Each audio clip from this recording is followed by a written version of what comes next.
Na, pastarosiomis savaitėmis React pasaulyje kilo, sakyčiau, tikra audra. Buvo atrasta ne viena ir ne dvi saugumo spragos, kurios sukėlė nemažai chaoso ir net, sakyčiau, šiek tiek panikos. Tad kas ten iš tikrųjų nutiko? Kodėl net patys patyrę programuotojai pradėjo nerimauti, panagrinėkime tai kartu. Ir viskas prasidėjo, nuo tikro šoko. Šis vieno bendruomenės nario komentaras, manau, puikiai atspindi tą pirminę visų reakciją. Iš pradžių atrodė, kad turime vieną rimtą bėdą, bet greitai paaiškėjo, kad tai buvo tik ledkalnio viršūnė. Ir kad būtų aiškiau, apie kokį mastą kalbame, pirmoji aptikta spraga gavo maksimalų įmanomą įvertinimą – 10 balų iš 10. Saugumo pasaulyje tai yra aukščiausias pavojaus lygis – raudona mirksanti sirena. Tai tarsi paliktos plačiai atvertos durys į serverį, kurias reikia užrakinti tiesiog dabar. Gerai, taigi, koks mūsų planas? Pirma, perbėgsim per visą tą beprotišką savaitę ir jos įvykių vertinę. Tada pažiūrėsim, kaip tos atakos veikia iš vidaus, lyg detektyvai. Atskirsim, kas tiesa, o kas tik gandai, kurių internete sklaido labai daug. Žinoma, svarbiausia, ką dabar daryti. Ir pabaigai, pažvelkime į viską iš aukščiau, kokias pamokas galime išmokti. Iš pradžių atrodė, kad kalba eina apie vieną kritinę klaidą. Bet kai saugumo ekspertai pradėjo kapstytis giliau ir analizuoti pirmuosius pataisymus, paaiškėjo, kad tai ne viena problema, o visa jų grandinė. React kūrėjams tai tapo ko gero tikra išgyvenimo savaitė. Taigi, štai kaip viskas vyko, žingsnis po žingsnio. Pirmiausia, baisiausias dalykas – RCE arba nuotolinio kodo vykdymas. Iš esmės, tai galimybė piktavaliui perimti visą serverio kontrolę. Po skubiai išleistų pataisymo, tyrėjai smogė vėl. Jie rado dar 2 dalykus. Viena spraga leido tiesiog pakabinti serverį, o kita galėjo atskleisti dalį programos kodo. Gerai, bet kaip? Kaip tai išvis įmanoma? Kad suprastume atakos esmę, turime pasigilinti į vieną specifinę technologiją, kuri ir tapo viso šito chaoso centru. Kalbu apie React Flight Protocol. Labai svarbu suprasti, tai nėra kažkoks standartinis dalykas kaip JSON, kurį visi naudojame. Tai pačios React komandos išradimas. Jo tikslas, super greitai siųsti ne tik duomenis, bet ir visus komponentus iš serverio į naršyklę.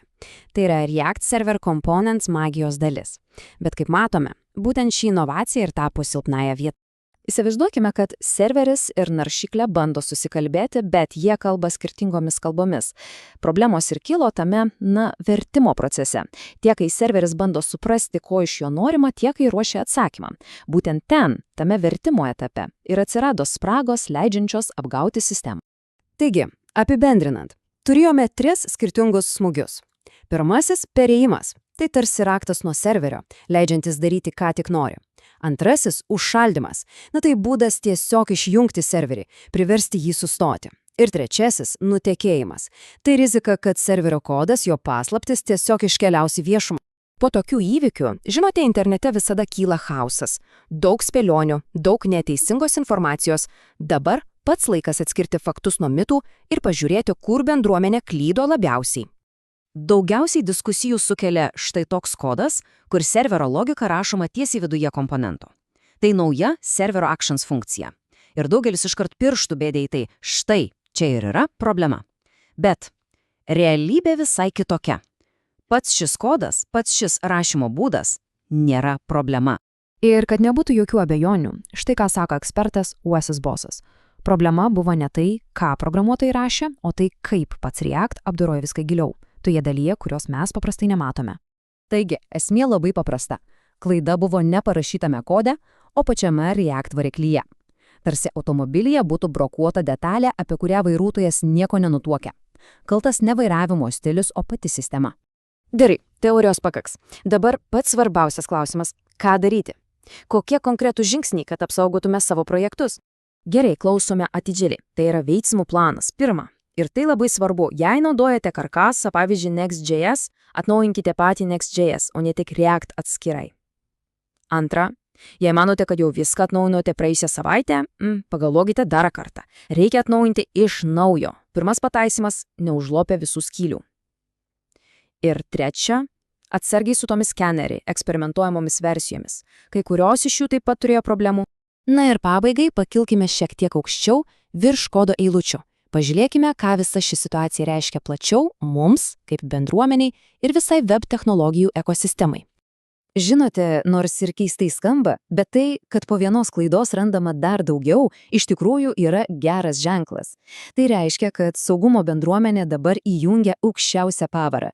Geriausi pasaulio protai narsto React kodą po kaulelį, ieškodami menkiausių silpnybių.